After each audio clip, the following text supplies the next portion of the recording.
On a couch. On a couch in a closet. Dang it. On a couch. On a couch. On a couch. But one kid. Hello and welcome back to Two Kids on a Couch. My name is William Edwin Jean, and today it is not raining, so I'm coming to you from this beautiful pond to tell you about our last nominee for Best Original Musical this year, and that is MJ. This is just a game of roulette where we film until the phone falls into the water. MJ is basically a textbook biopic jukebox musical in that it crams 40 different numbers from Michael Jackson's catalog into the show, from the big hits to some of the lesser known gems. It has 3 different actors portraying Michael at various points in his life, a young, middle, and older Michael.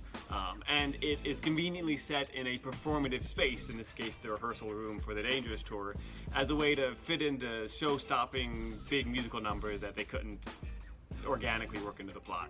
As someone who's never really cared for Michael Jackson and actively dislikes jukebox biopics, there's a lot about the show that doesn't really work for me, but you can't deny that they got a couple things right. I've heard nothing but praise for Christopher Wheeldon's choreography, or of the astounding Broadway debut of 22-year-old Miles Frost as Michael Jackson. I've also heard pretty good things about the design team, all of which were nominated, and about the supporting cast, especially Ayanna George as Michael's mother, and Tavon Old Sample as Middle Michael, who interestingly were not nominated. Every now and then there is what I think is a fish flopping around down there, but it sounds suspiciously like my keys dropping through this grate and into the water. In fact, the only real issue people seem to consistently have with the show is the book by 2-time Pulitzer Prize winning Goddess Among Us Lynn Nottage, who somehow was still nominated for this. To be fair, the book is the worst part of any jukebox biopic, and many have said this one is even better than most, but it's hard to look past the way that it idolizes Michael Jackson and makes him look like a golden boy hero when we all know that he was more complicated than that. The show paints his family and some of his business partners as the villains and the source of all the unpleasantness that surrounded his life, and is conveniently set 1 year before the first sexual assault allegation was leveled against him.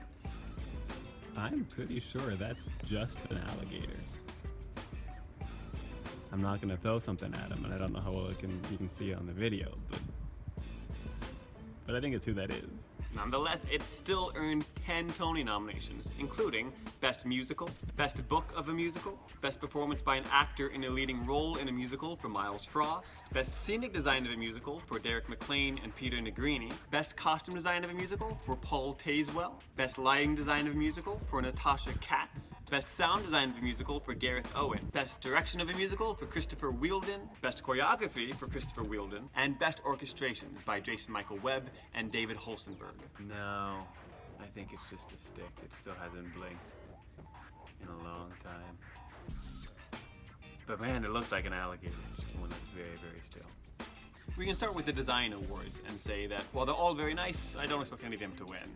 The one I've heard praised the most is the costume design, mostly in the way it replicated Michael Jackson's iconic looks, so I guess that might have a chance, but in general it all seems serviceable, but not really stunning. Similarly, oh man, plane. And the moon. I wonder which one. Similarly, I don't think we can expect it to win many of the content awards, because the content was kind of a problem in this show. It's not eligible for Best Score, and I don't think it'll win Best Orchestrations, Best Book, or Best Musical. I also don't think Christopher Wheeldon has much of a chance at winning for Best Direction, but he might have a shot at Best Choreographer.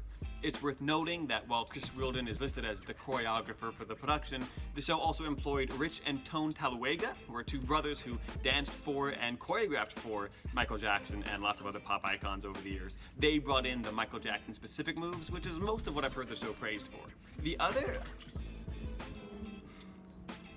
hear that? The other award this show has a chance of taking home is Best Leading Actor. I know we're all kind of thinking that'll go to Strange Loop, but I gotta tell you, Miles Frost does a pretty amazing job performing these songs way more frequently than Michael Jackson ever had to. I think maybe if he was supported by a little bit more of a better show, he'd probably be my pick to win, but as it stands, I expect Jaquel is doing more deep and interesting work in Strange Loop, and that show is gonna sweep all these, including Best Actor. And I guess that's all I've got to say about MJ the Musical. Thank you for watching. If you have any other thoughts, feel free to leave them in the comments below. We have 2 more shows to talk about, then we'll have our big finale at the end of the week, all leading to the Tony Awards on Sunday. I'm excited. Hope you're excited. See you next time. Stay couchy, friends. And this is the part of the show where we throw something at the log that looks less like an alligator from this angle, but it's just possible enough. Oh my gosh. It moved. You guys saw that, right? Did you see that? It looked like it moved to me. It's gone. I went to get a different rock to throw because I moved the camera out of frame and it moved. I don't see it anymore. I'm gonna get out of here.